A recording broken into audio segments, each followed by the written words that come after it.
bisa dilihat di media sosial, kayak di internet, banyak kayak gitu.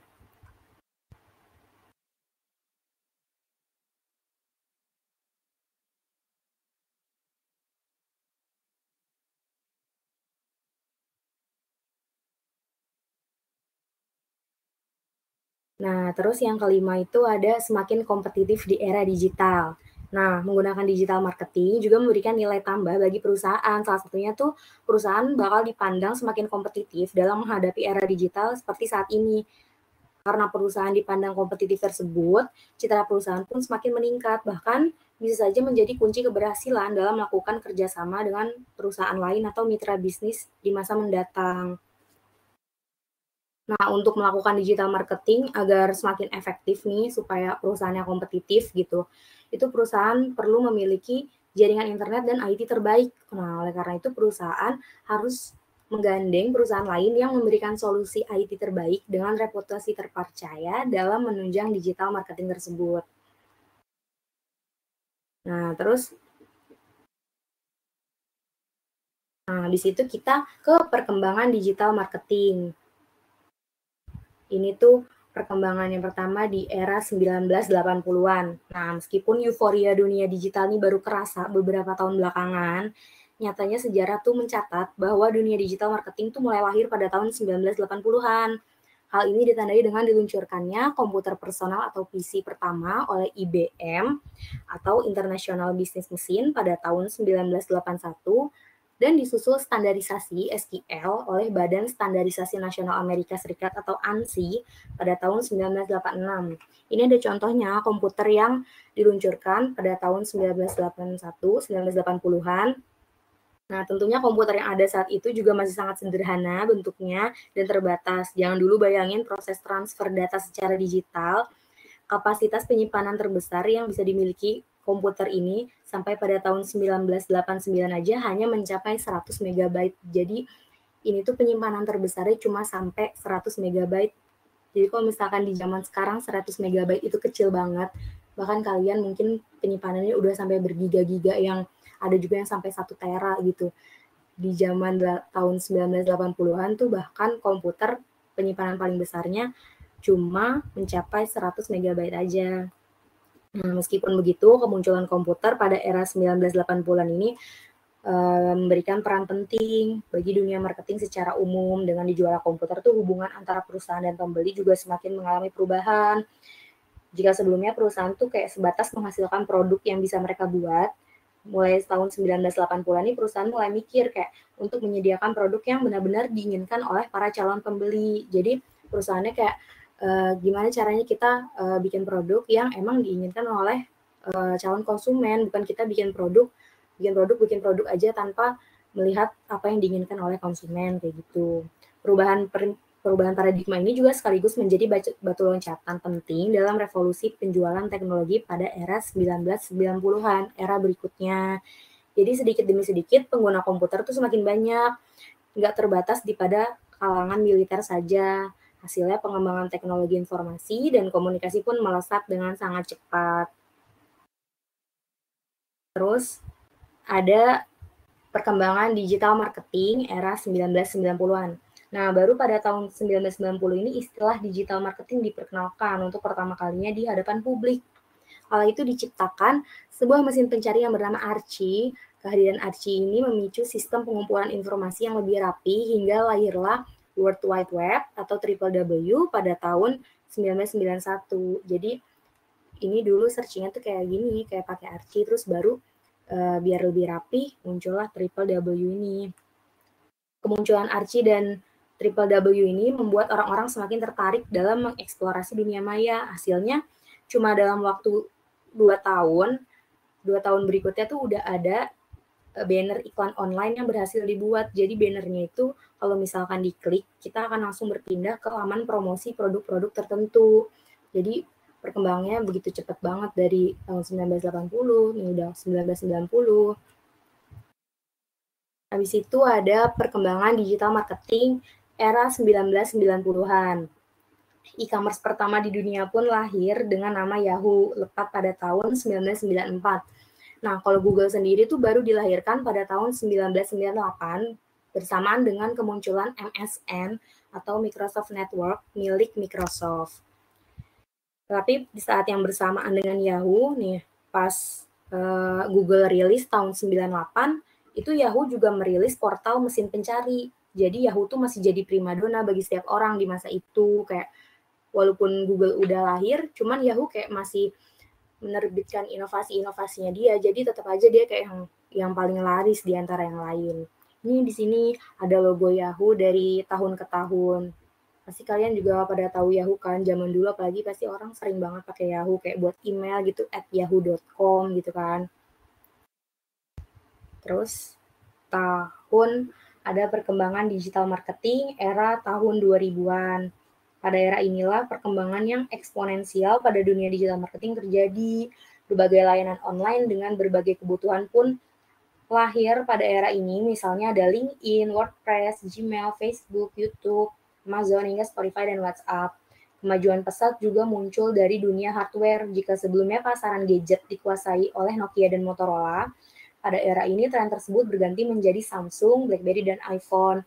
Pasti zaman juga kan, zaman dulu tuh pakai BBM. Nah, BBM tuh juga dulunya cuma bisa dipakai di BlackBerry. Kalau semakin berkembangnya tahun tuh mulai bisa dipakai di Android kan BBM. Nah, dulu awalnya BBM cuma bisa dipakai di BlackBerry. Namanya juga kan BlackBerry Messenger. Ini ada logo-logonya Amazon, Spotify, LinkedIn, WhatsApp, WordPress, Gmail. Habis itu kita ke perkembangan digital marketing masih era tahun 2000-an.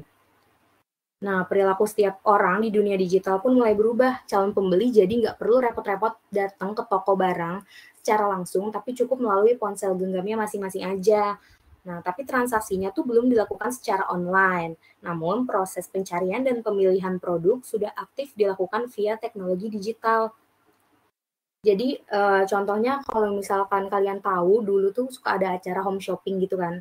Nah, contohnya tuh kayak gitu, jika misalkan calon pembeli itu udah menemukan produk yang dirasa cocok, mereka akan menghubungi salesperson yang tersedia lewat fasilitas telepon yang ada di bawahnya. Biasanya kayak mereka sambil punya acara home shopping terus ada nomor tertera di bawahnya gitu. Kalau misalkan berminat silakan hubungi nomor di bawah ini. Nah, itu kayak gitu pada era tahun 2000-an tuh kayak masih 2000-an awal-awal gitu. Harus diakui juga bahwa pada masa ini perusahaan-perusahaan marketing yang ada sangat kewalahan dengan perubahan tren yang teramat cepat. Nah, masih pada tahun 2000-an juga, tercatat pada tahun 2007 muncul strategi marketing automation yang dirilis oleh perusahaan marketing raksasa seperti Marketo, Pardot, dan Act-On di Eropa dan Amerika. Strategi marketing automation ini memungkinkan setiap penjual melakukan kampanye marketingnya pada beberapa channel yang berbeda secara sekaligus. Jadi strategi marketing automation ini yang menghasilkan klasifikasi audiens berdasarkan kelompok umur, usia, atau ketertarikan suatu tertentu. Nah, sehingga ini bisa dikatakan bahwa teknologi marketing pertama yang diciptakan bagi para penjual di dunia digital.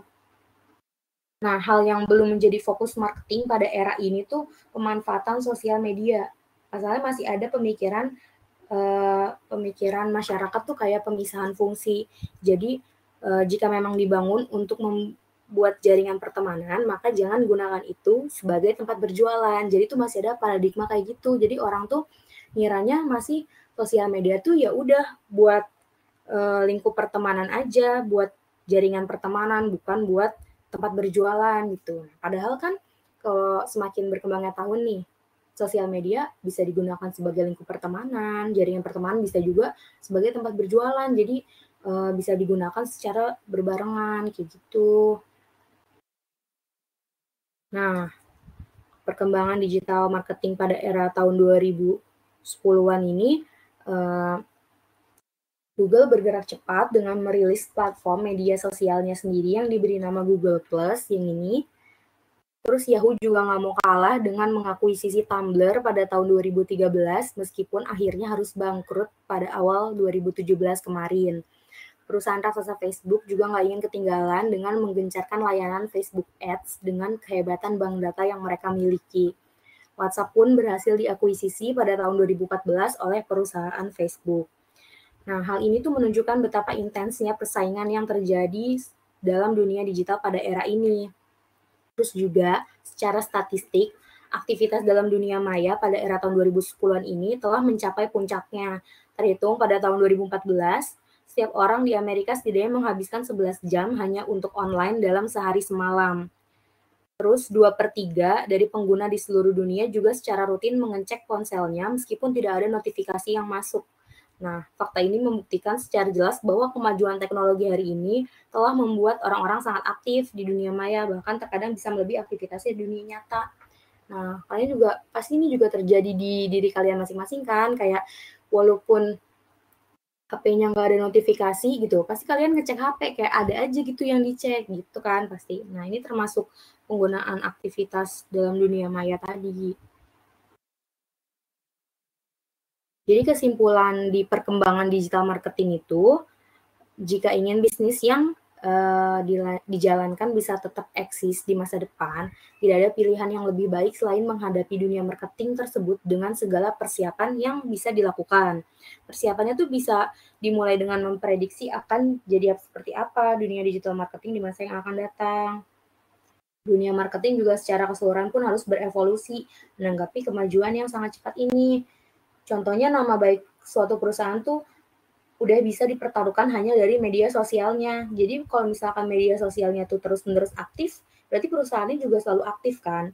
Tapi sebaliknya, kalau media sosialnya juga nggak keurus, udah pasti image yang melekat di perusahaan tersebut tuh kurang baik. Contohnya kalau misalkan kalian punya permasalahan terhadap suatu perusahaan gitu. Nah, kalian komplain, misalkan kalian DM akun Instagramnya atau akun Twitternya, tapi nggak dibales, pasti kalian kayak kesel kan, ini gimana sih adminnya kurang responsif banget, padahal kan keluhan ini harusnya ditanggapi. Nah, pasti kalian mikir kayak, ini perusahaannya pasti kurang aktif gitu. Jadi, image perusahaan tuh bisa dinilai dari media sosialnya, kayak gitu.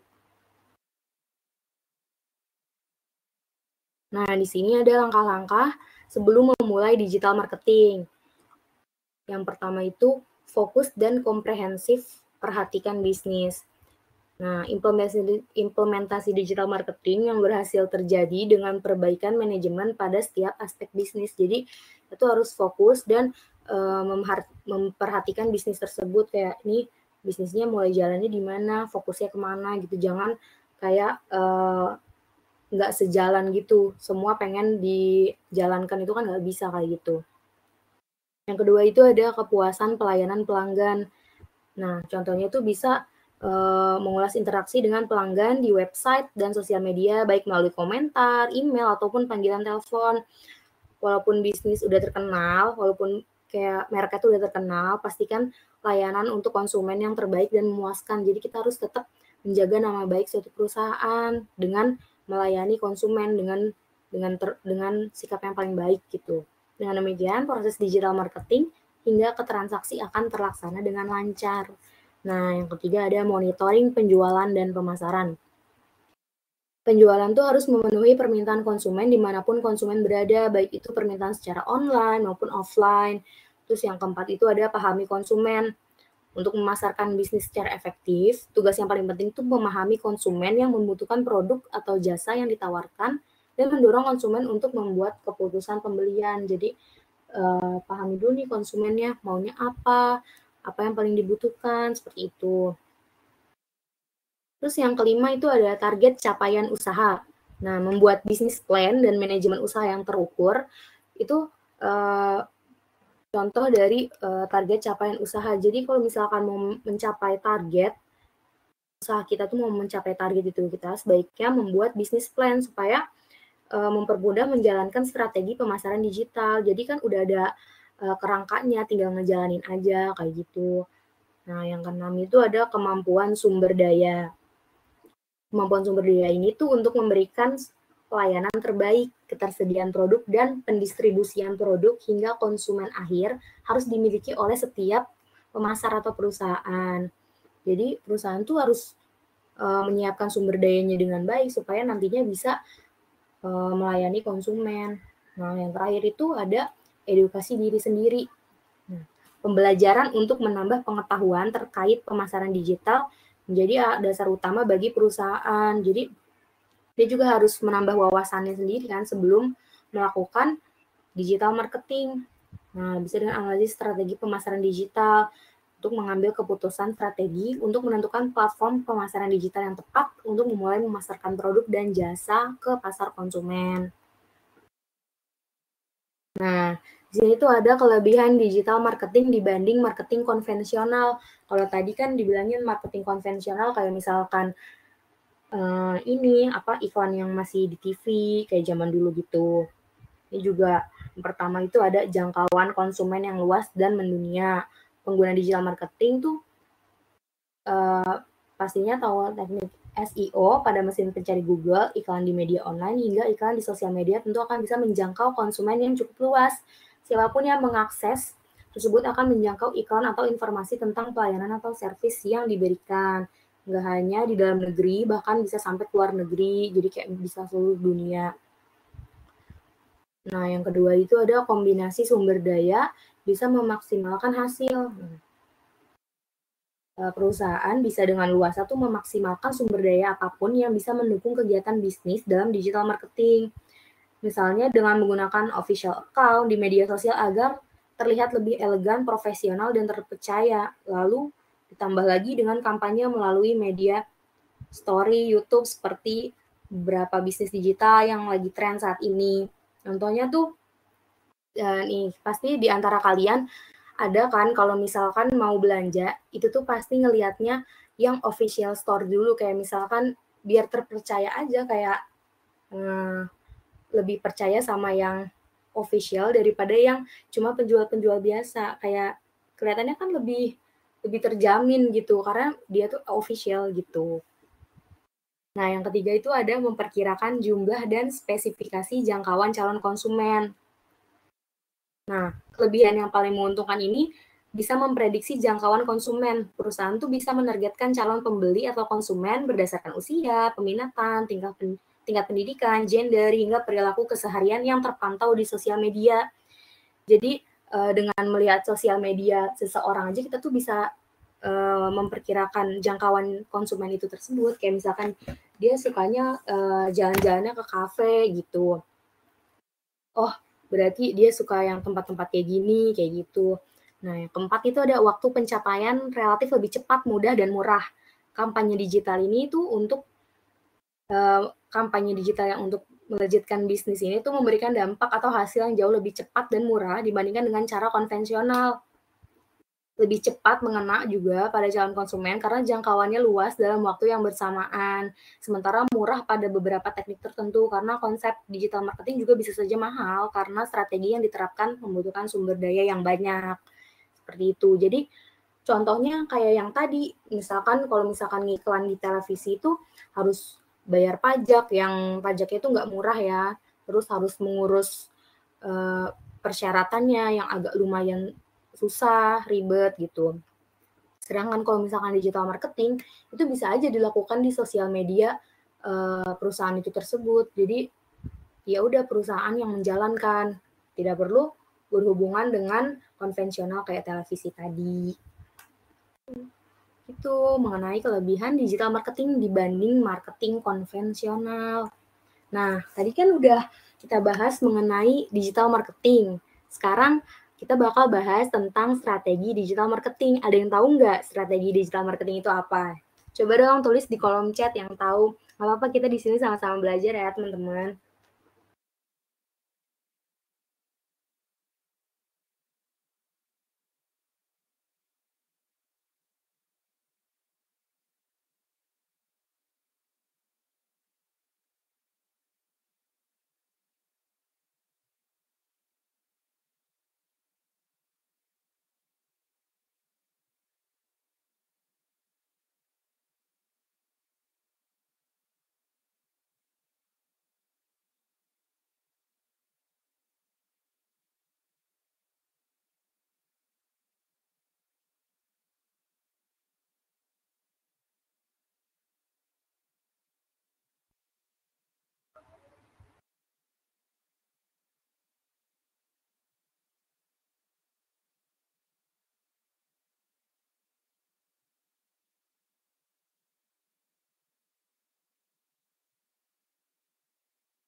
Ya udah, kita lanjut aja ya. Nih, di sini ada definisi strategi digital marketing.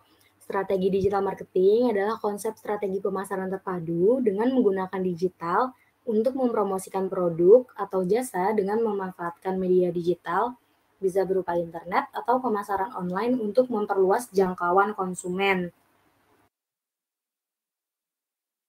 Nah, pada era revolusi industri 4.0 dan society 5.0 ini, strategi pemasaran digital itu sangat berperan dalam membangun jaringan, komunikasi dengan konsumen, dan memperkenalkan produk atau jasa sebuah perusahaan.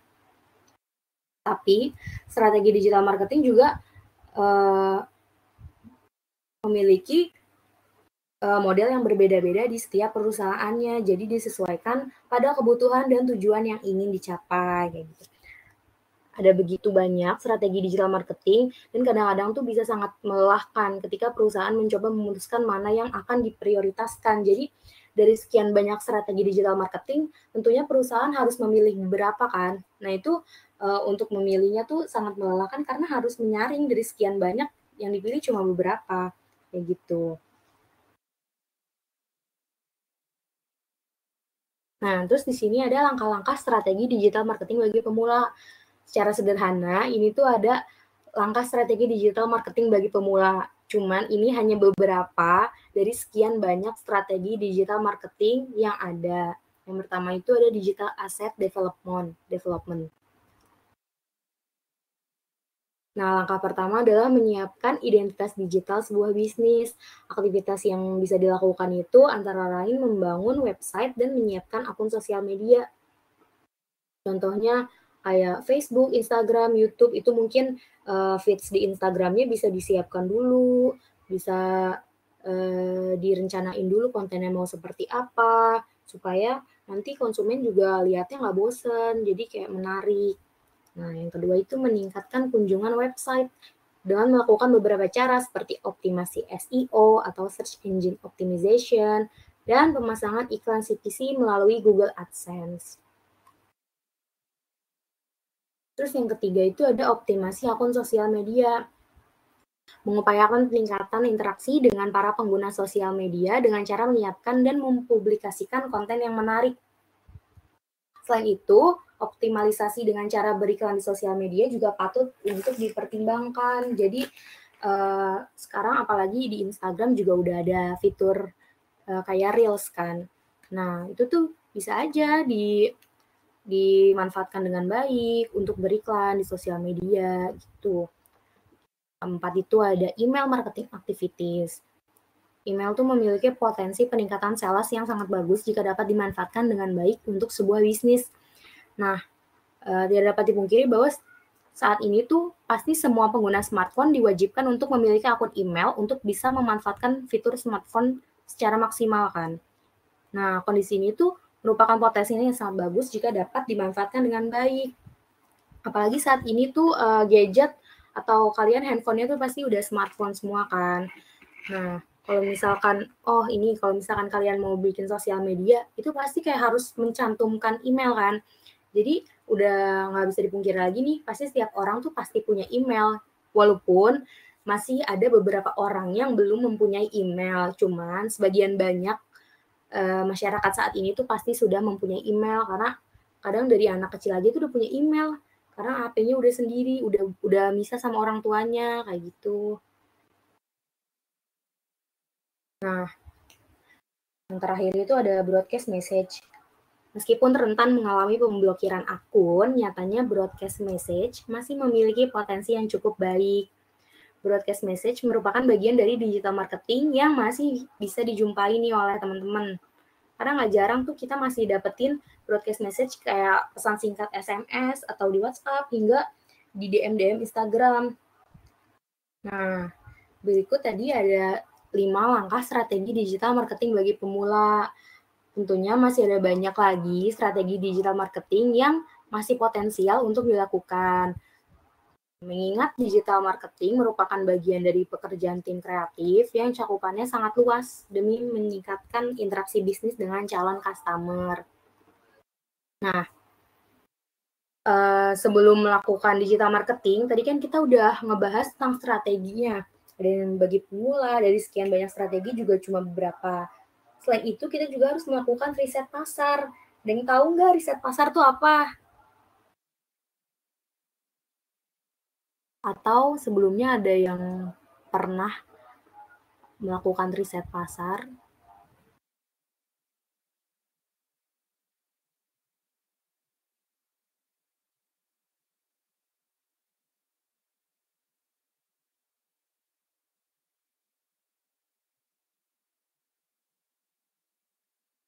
Iya, benar, Kak Amalia. Jadi riset pasar tuh kayak survei target konsumen. Jadi biar kita tuh tahu apa sih yang ingin dibutuhkan konsumen biar lebih fokus aja. Jadi kita kan nggak mungkin menargetkan semua kalangan dalam memasarkan suatu produk kayak gitu kan. Nah, sini ada definisi riset pasar. Riset pasar adalah teknik yang biasa digunakan oleh para pebisnis untuk mengumpulkan dan menganalisis data atau informasi yang akan berguna bagi bisnisnya.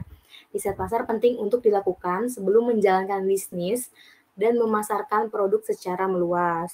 Jadi dengan melakukan riset pasar terlebih dahulu, kita sebagai pebisnis tuh akan mengetahui apa produk atau layanan yang benar-benar dibutuhkan oleh calon konsumen. Nah, dulu tuh kalau misalkan pengen melakukan riset pasar, maka artinya tuh kita harus menyiapkan banyak hal dan waktu untuk bertemu langsung dengan berbagai sumber untuk ditanyai kan. Nah, seringnya riset pasar yang kayak gini tuh membutuhkan biaya yang besar. Dengan kemajuan teknologi saat ini, riset pasar tuh udah bisa dilakukan secara online melalui mesin pencari di internet yang jauh lebih mudah, praktis, dan irit. Dengan cara ini, kalian bisa mencari tahu permintaan atau selera konsumen untuk mendapatkan informasi mengenai penilaian tentang produk yang dijual.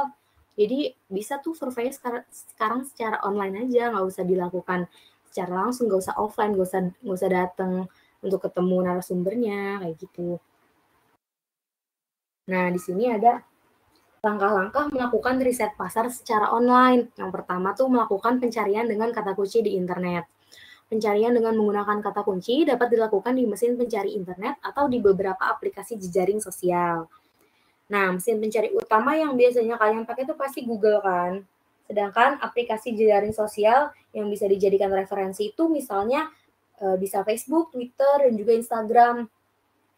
Yang pertama itu caranya buka aplikasinya, terus kalian ketik di mesin pencari tulisan kayak misalkan yang pengen kalian cari, tulis keywordnya atau kata kuncinya. Misalnya kalau kamu pengen riset pasar tentang produk makanan sehat nih, bisa masukin keyword kayak makanan sehat favorit atau jenis makanan sehat yang paling digemari atau makanan sehat saat ini kayak gitu.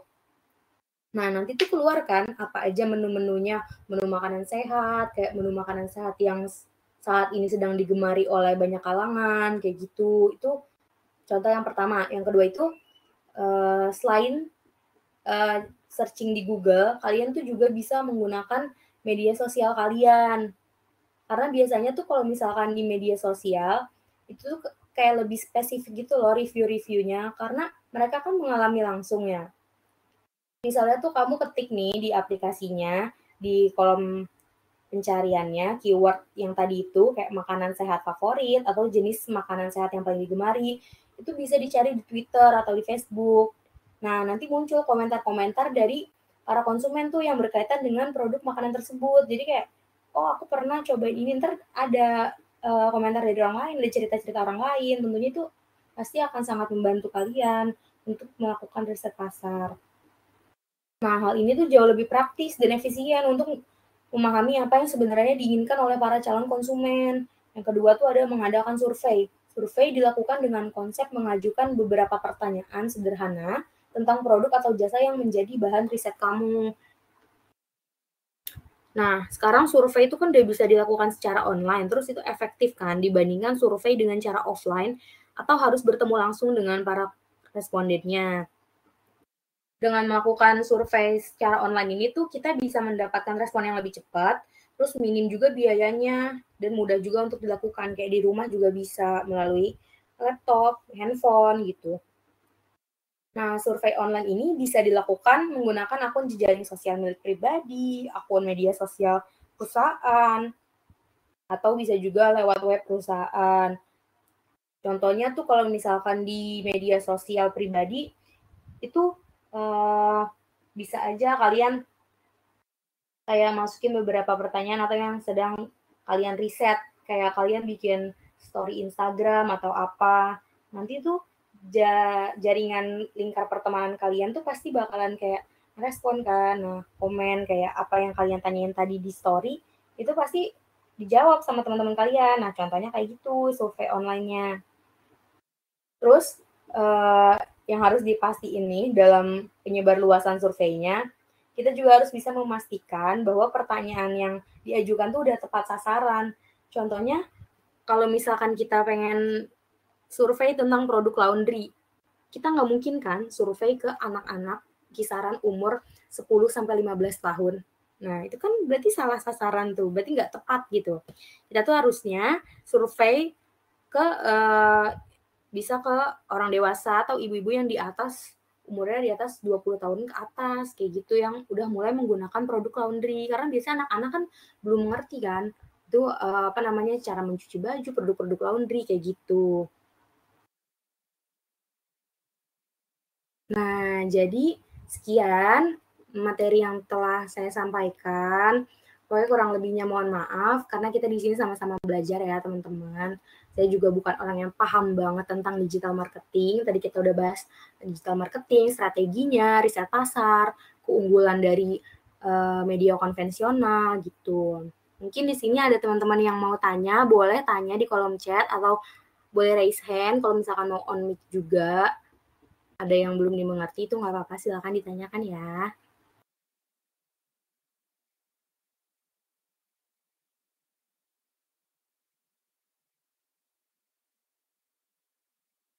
Iya, Kak Amalia boleh mau nanya apa?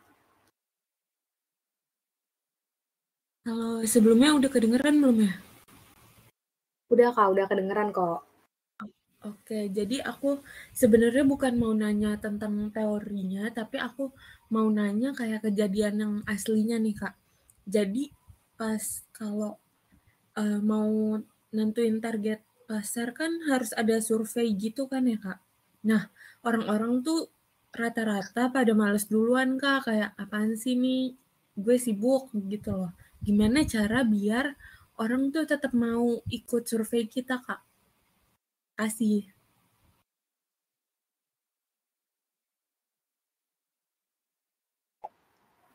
Oke, bentar ya. Kita jawab dulu nih yang pertanyaan dari Kak Amalia.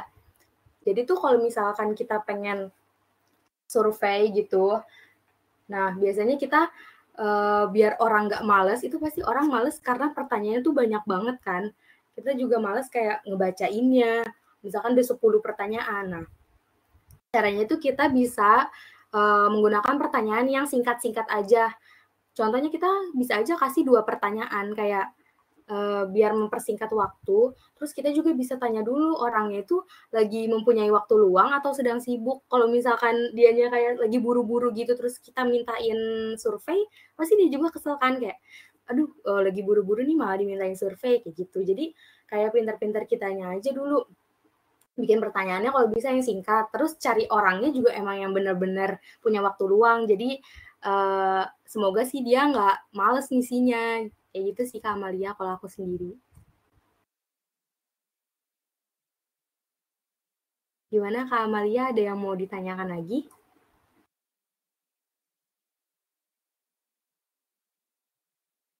Oke, sama-sama. Ini ada Kak Felicia Griselda. Silakan Kak Felis. Iya, izin bertanya Kak. Perkenalkan nama saya Felicia Griselda. Saya mau nanya nih, kan perkembangan digital marketing itu kan ini kan berkembang dari tahun 1900-an sampai era 2000-an. Pengen tahu dong Kak, tanda apa aja yang dapat dilihat pada perkembangan digital marketing, terutama di era 2000-an Kak.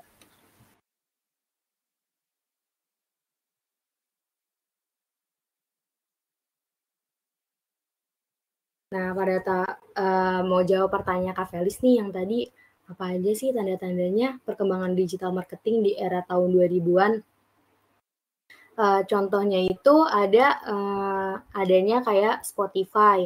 Nah, Spotify itu sebelumnya belum ada kan di era sebelum tahun 2000-an. Kalau biasanya kita dengerin musik masih pakai file MP3 yang kayak biasa gitu. Nah, sekarang kita tuh kayak ngedengerin lagu udah bisa lewat aplikasi, kayak gitu. Nah, itu contoh salah satu, tanda perkembangan digital marketing di era tahun 2000-an. Terus, muncul juga pasaran gadget yang baru-baru, kayak tadinya tuh dikuasai oleh Nokia, sekarang kayak Android, iPhone, BlackBerry gitu udah makin berkembang. Itu salah satu tanda-tanda perkembangan digital marketing pada era tahun 2000-an, Kak, gitu. Gimana, Kak Felis?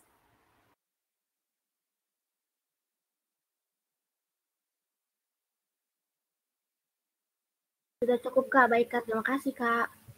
Oke, sama-sama Kak Felis. Ayo teman-teman, mungkin ada yang mau bertanya lagi?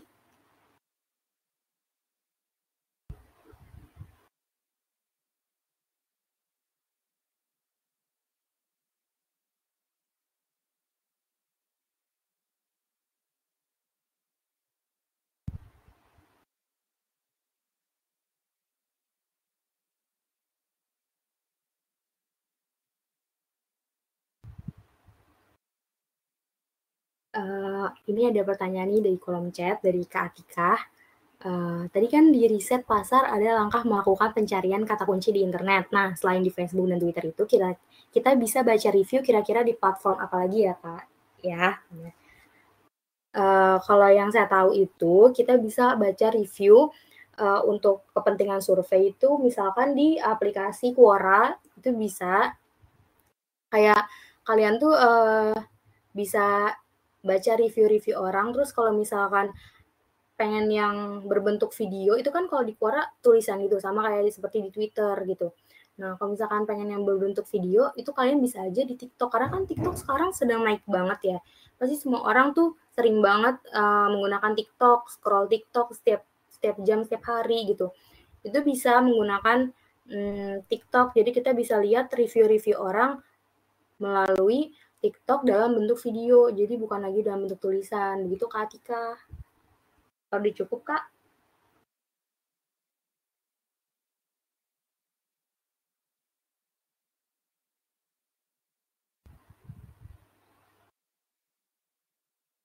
Oke. Sama-sama, Kak Atika. Ada teman-teman lagi nggak nih yang masih ingin bertanya? Teman-teman lain? Boleh ditanyakan kalau ada yang mau ditanyakan.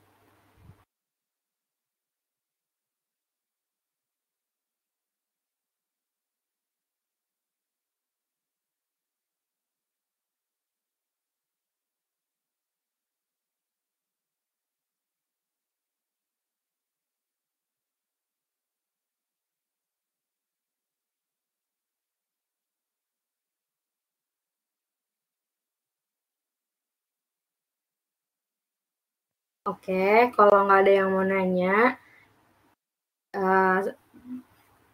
kalau gitu saya akhiri aja webinar kita kali ini dengan tema konsep dasar digital marketing. Terima kasih yang sudah menyimak dari tadi teman-teman semuanya. Semoga ilmunya bermanfaat. Semoga bisa diterapkan sedikit ilmu yang tadi diberikan.